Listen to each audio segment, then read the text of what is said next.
Welcome to this 1,750 point Maelstrom of War battle report between Dark Eldar and Necrons.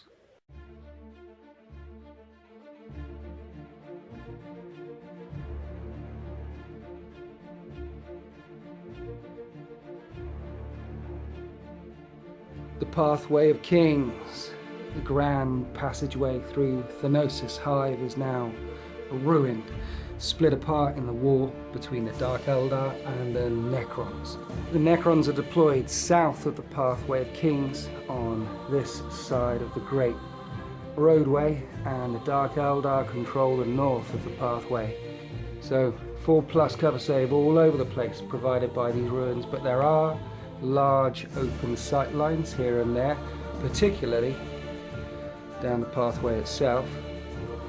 The Dark Eldar on this side, there's an objective here, here and here, so 3 very close to their deployment zone and 2 in the Necron deployment zone, 1 there and there, and then 1 in the ruined junction in the middle of the table.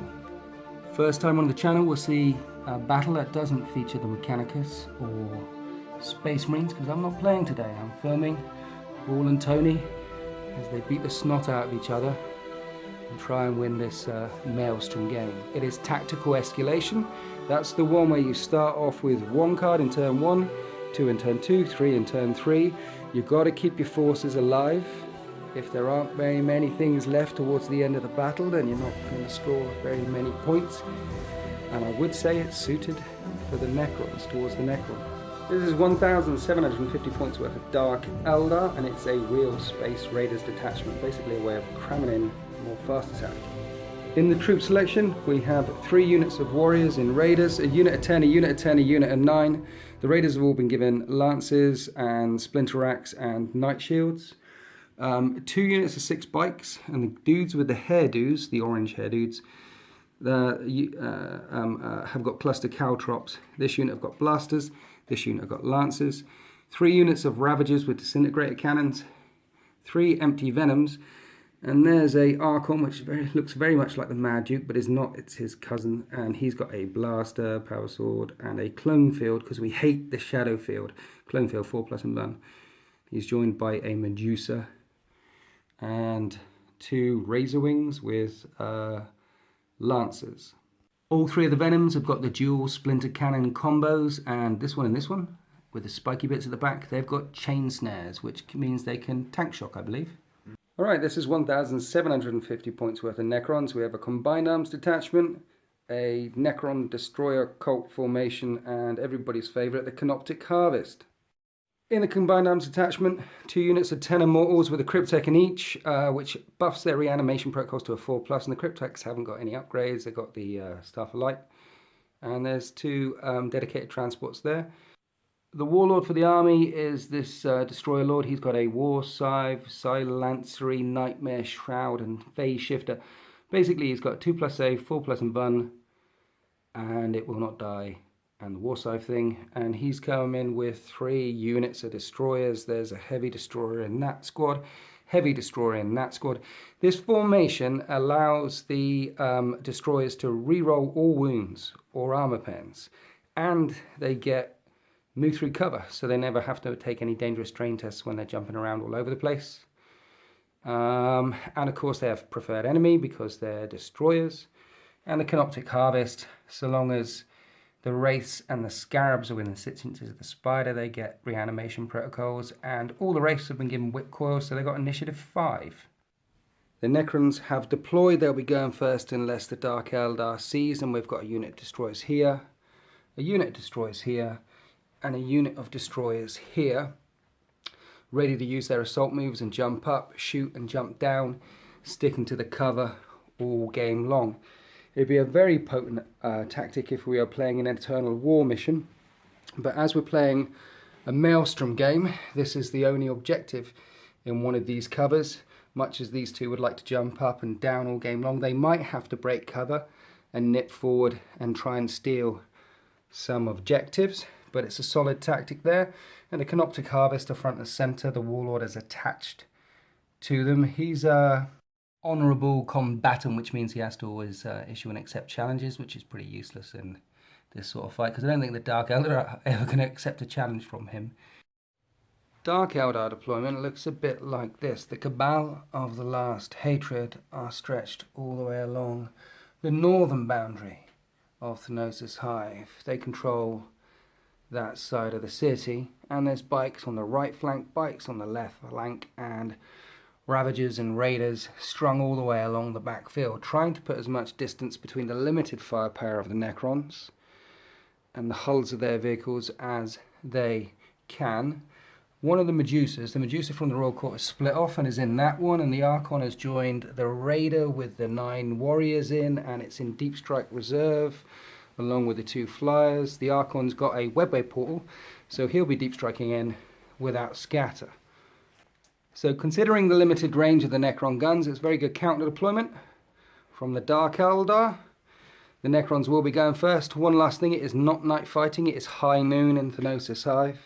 Another thing, the Dark Eldar Warlord trait is Towering Arrogance. That chucks out a 12-inch Fearless bubble. And the drugs that the bikes rolled is the one that gives them +1 strength. The decent one, I forget what it's called, Grave Lotus, I think. So +1 strength on the bikes with the combat pharmaceuticals. Necron objectives in turn 1, secure objective 1. Objective 1 is over here. Tough one for the Necrons in the first turn. Turn 1 for the Necrons, and they didn't score objective 1 or first blood because it was too far away and because only a couple of things could reach out and touch the Dark Eldar lines. Essentially the heavy destroyer here jumped up with the destroyers and shook that Ravager. Same on this side. And that Ravager jinked. And those were the only shots that could reach out and touch. The Canoptic Harvest is now on the pathway of kings, and another Scarab base has been spawned. So no first blood, no objective secured at all. We're going on to Dark Eldar, turn 1. The Dark Eldar objective is to secure objective 6. With a hiss of grav motors, the Dark Eldar break rank and spread out all the way along the battle line and present as many guns as they can at the race, because it's pretty much the only thing they can see. And at this side of the table, the bikes and this janking Ravager are securing objective 6. Interestingly enough, this is Skyfire, as is the objective up there. 2 Skyfire objectives so far. Let's move on to the shooting phase. Splinter weaponry and disintegrator fire lit up the pathway of kings, and the spider went down, earning the Dark Eldar first blood. And all the remaining shots poured into the wraiths, and one died and one's on a wound, and that was pretty much it. These bikers tucked in up there. These bikers turbo boosted over here to present a threat to the destroyers next turn. Either they're going to get nuked, get picked on. If they do, it'll take away some of the firepower from the rest of the Dark Eldar line. So is that a good move or not? I don't know. We'll find out. We'll find out also what comes in from reserves. But right now, it's 2 to the Dark Eldar, none to the Necrons.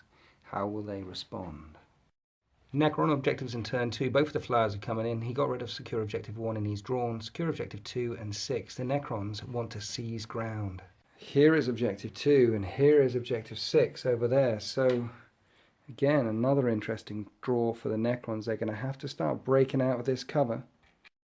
And in the Necron movement phase, the destroyers have jumped up again, ready to pick on some choice targets all the way along the Dark Eldar battle line, and one flyer has moved into this flank, dropping off the Cryptek and an objective secured unit here. I think the bikes or the Ravagers in trouble, and they've got objective 6. Objective 2, meanwhile, not got.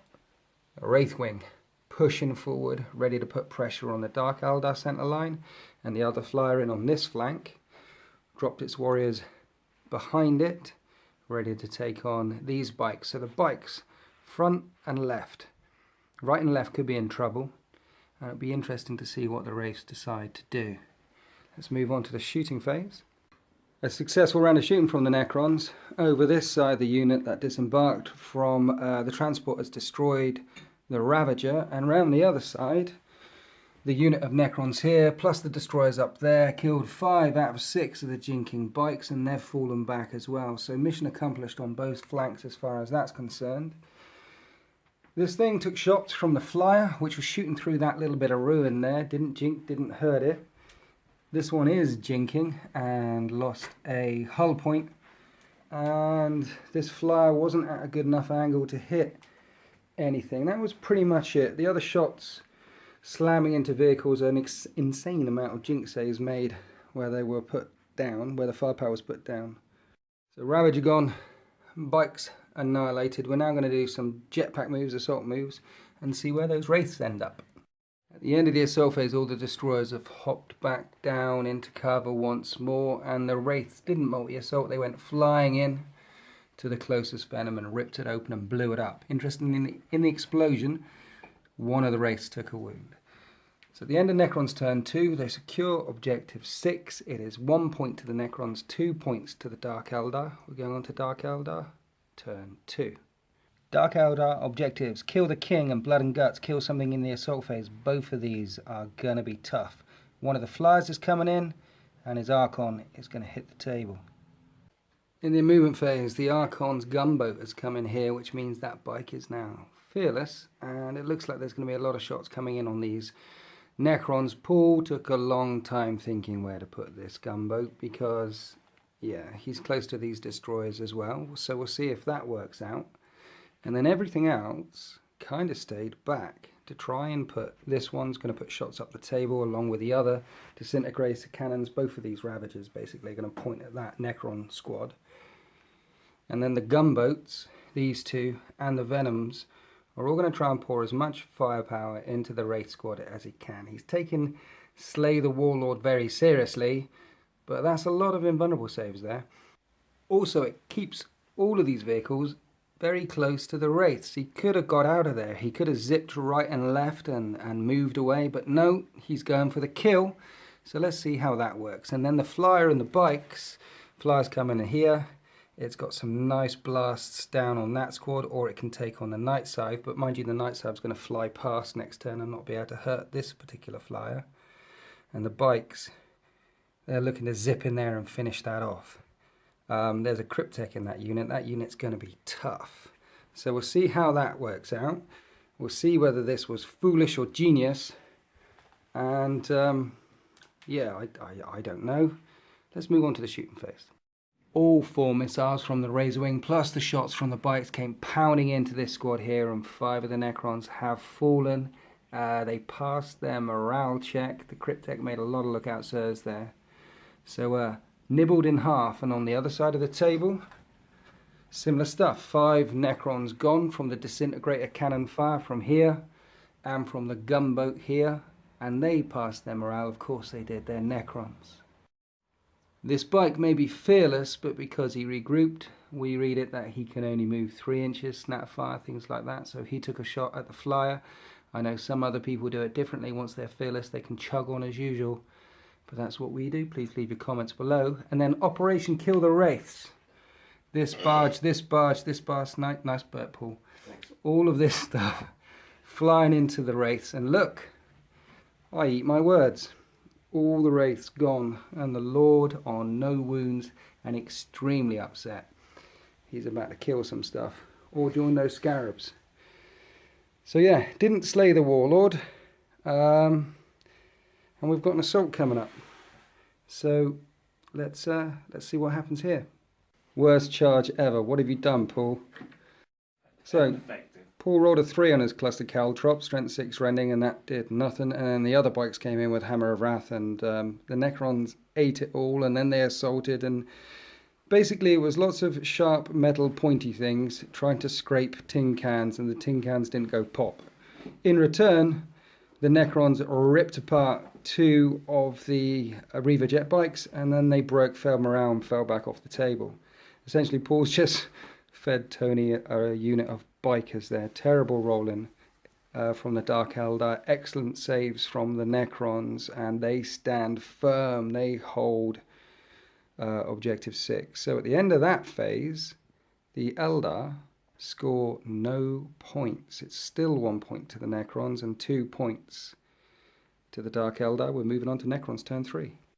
The War of Escalation ramps up. Secure objective 2 for the Necrons. Blood and Guts win an assault phase and hold the line. Hold the line's going to be tough because there's that Archon barge in the backfield. So Tony's got to kill this gunboat and everything inside it to get hold the line. There's objective 2, and kill something in the assault phase. Well, look, there's some scarabs and a destroyer lord here. The Necron flyers, overlapping pattern. Down here, trying to get hold the line. The squad of immortals, the squad of destroyers, all closing in. The noose closes on the Archon and his unit in the Necron backfield. They dare to trespass south of the roadway and they will be punished. The destroyers hopping up and hopping forward. These ones are finally breaking cover, look. Then secure objective 2. The scarabs, there's only 4 of them. They're holding objective 2. Swarms can score now. This unit staying still. And the destroyer lord is looking like he's going to get blood and guts and try and rip open that raider. It's made of paper. He shouldn't find it any problem at all. The flyers, the flyers have got their pick of targets as they strafe along the Dark Eldar back lines. If the plan succeeds, the Necrons should score all of their objectives this turn, so let's move on to the shooting phase and find out what happens. In the shooting phase, this squad are on a Skyfire objective and they fired up at that, causing 2 hull points, 2 glances which it failed to jink. The destroyers picked on this Venom here, which was on 1 hull point left and it's gone. And the flyers both decided to strafe into this raider, which the Lord wants to charge, and only stripped off a hull point. It's got night shield, so 3+ jink, so it made a lot of saves, but it's gonna get assaulted this turn. So that's what happened back here. Meanwhile, over the other side, the Immortals popped open the Archon's raider. The destroyers fired in, killed a couple more. They've got feel no pain now because of power from pain, and they're about to be assaulted too, to try and get the Necrons hold the line. So let's move on to the assault phase. In the assault phase, the destroyer lord went wheeling in, blew up this raider. 3 of the Cabalites died in the explosion, and they are not pinned, and they are very scared, staring at this monster lord with his war scythe towering over them. And in this assault, interestingly, no destroyers died, no wounds taken, and 1 wound on the Archon's unit, and they are fearless, so they're locked up. So that isn't hold the line, but the Necrons do score objective 2. They get a point for blood and guts. And also in the assault phase, both of the destroyer wings have now crossed the pathway of kings, and they're encroaching into the Dark Eldar lines. So it is 3 points to the Necrons, 2 points to the Dark Eldar. We're going on to Dark Eldar turn 3. Dark Eldar objectives: secure objective 2, which the scarabs are sat on, secure objective 4, which is now open, and Kingslayer is still in his hand. Kill the king. There's 2, 4 is here, the last flyer is making its way in. Not a lot of movement for the Dark Eldar. The flyer that was here, jinking, has flown into ongoing reserves, and the other ones come in. He's thinking about putting as many blast templates from his missiles into the Scarab Swarmers as he can to try and clear them off objective 2. And I'm thinking the Venom is probably going to jump up there. And then everything else is looking at the Warlord to try and get Kingslayer. Oh, with the one exception, the bike that was there, zip forward, and there's objective 4 sat up there. So that should be an easy point. Slaying the king and scoring objective 2 a bit more challenging. In the shooting phase, the Razor Wing was successful, managed to kill all the scarabs, despite some bad scattering, managed to kill them all, and the Venoms jumped up there to secure objective 2. One of the destroyers took a wound in the hit as well. This bike is securing objective 4, and then Disintegrator Fire, strength 5, AP2, has rinsed away. In fact, it was this little squad here that got so rudely blown out of their radar last turn, have managed to bring down the king. The Warlord is dead. That's a Warlord kill, plus D3 points for slay the Warlord, for Kingslayer. So that's 2 points. So that is 4 points in total for the Dark Kin, bringing the score 6 points to 3. And we've got this assault to round off as well. So let's see what happens here. In this assault, 2 more warriors died. Their Feel No Pain kicking in and helping them out. Necron objectives in turn 4. Secure objective 6, which they own. Supremacy scores twice as many objectives as the Dark Eldar. The Dark Eldar currently only have 2. Reclaim and recapture. If he scores all the odd objectives, he gets D3 victory points in Big Game Hunter. Just blow up one of those paper-thin vehicles. In the movement phase, one of the flyers has flown off, and this one is continuing his strafe and run along the back line. It's got rear shots on that raider there. This unit are controlling objective 6, and for supremacy, the plan is this unit destroyers rip open that venom in the shooting phase, and then the assault phase jump up, score objective 2. Then the Necrons will have 2 objectives. The Dark Eldar will only have 1 objective, and that should be supremacy. Of course, these guys secure objective 6 as well. Most of the Necrons are now deep into the northern side of Thanosis Hive, beginning to make their presence felt. And around here, the Mortals getting shots on this bike on objective 4, and I imagine they're going to be moving towards it to score it later in the game in case it comes up. So let's see if this mission is successful. This unit of destroyers which were here managed to rip open the venom. There was a Medusa inside which these immortals finished off, and they've jumped up here to secure objective 2 and scoring supremacy. They fired in along with the Night Scythe at this raider. It jinked. Night shields 3+ jink, and it's lost 2 hull points, and its weapon, its lance, has been destroyed. But that was also Big Game Hunter for killing a vehicle. The only other thing that happened was this bike is no longer there. These immortals cleared them off, and in the slapfest in the backfield, no wounds dealt out, all saves made. So a point for Big Game Hunter, a point for Secure Objective 6, and D3 points for Supremacy. That's 3 more points. It's a draw, 6 points each, and we're going on to Dark Eldar, turn 4, and there's not a lot left of those glass cannons. Dark Eldar objectives in turn 4. Secure objective 4 and 6. 6 is controlled by the Necrons and 4 is open. Domination score every objective isn't going to happen. And Recon, that's a free point at this stage. It looks like Recon is the easiest one to get. These ones, we'll have to wait and see. Objective 6 isn't going to happen this turn, but the Flyer has come back on and it's going to put its lance shots into the rear of that Night Scythe. The Jinking Raider is up here. 18-inch flat out move. If it doesn't get a mobilized pull, will score you objective 4. And then the splinter shots on these 2 remaining Ravagers are staring at those Necrons there. The unit that were in the Raiders, they're moving their way into cover. They're danger close to these Necron destroyers here. We'll see how that gun battle goes.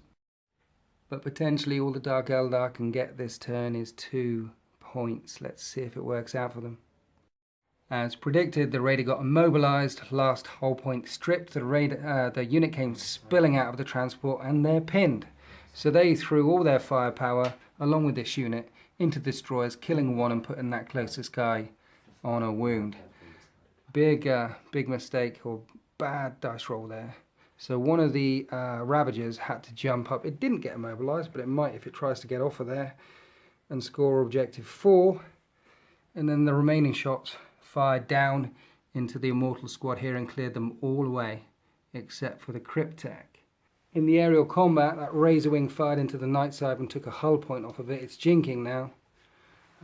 So still 2 hull points left, and at the end of all of that, at the end of turn 4, it is 8 points to the Dark Eldar, 6 points to the Necrons, and we're going into turn 5. Necron objectives in turn 5. Secure objective 4, Code of Combat, issue a challenge. Behind enemy lines, scour the skies and domination. In the movement phase, this flyer is coming from ongoing reserve and is looking at scouring the sky. The unit down there is staying put to secure behind enemy lines. Indeed, the Cryptek's moving around to pile into this combat, to join this squad that is already in combat. And that's pretty much it. Everything else, the destroyers, this Night Scythe are basically going to try and wreck as much face while they can. End of turn 5 for the Necrons. The Night Scythe tore the Razor Wing out the sky, scoring Scour the Skies, and the Heavy Destroyer in this squad, before making its assault move, blew up that Ravager. So that Ravager's gone. This unit over here, get behind enemy lines. That flyer's jinking away. It's got one hull point left. And the Cryptek issued his challenge, which the Archon accepted. Didn't manage to put any wounds on the Cryptek. The Archon's on one wound. They're fearless. They're locked up. The Archon can't take much more of this. We're going on to turn 5 for the Dark Eldar. And we could be looking at Slay the Warlord very time soon. At the end of all of that, it's 9 points to the Necrons and 8 points to the Dark Eldar, and the Dark Eldar are running out of models. The glass hammer is getting broken. Let's see what they can do in turn 5. The battle for Thanosis Hive is over. This is the way the world ends. The stunned flyer that was there flew forward in a straight line and crashed and burned, because there's that squad, that combat going on there. And we drew a bunch of cards, and all 5 of them were impossible for the Dark Eldar to score. They have 2 units of warriors here, a Ravager there, and that's it. The Necrons have both Night Scythes kicking around.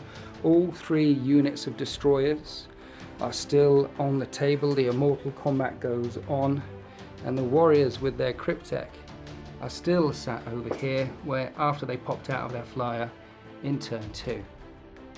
This destroyer wing list is full of brutal sauce. It hurt, and it's still tough, and it's still punching around. And it seemed the Dark Eldar were cursed this turn. They had some really bad pulls with the cards where they had the mobility. If they'd have pulled more cards that said secure objective 2, 3, 4, 5, 6, they could have hopped round and started scoring them, but they pulled very few cards that were like that. Plus the bikes throwing themselves into this meat grind, they're getting ripped up and then falling off the battlefield. That wasn't very friendly either. But at this stage of the game, Paul has opened up the webway portals and we're running scared back to Cormorant. He's calling time on this fight.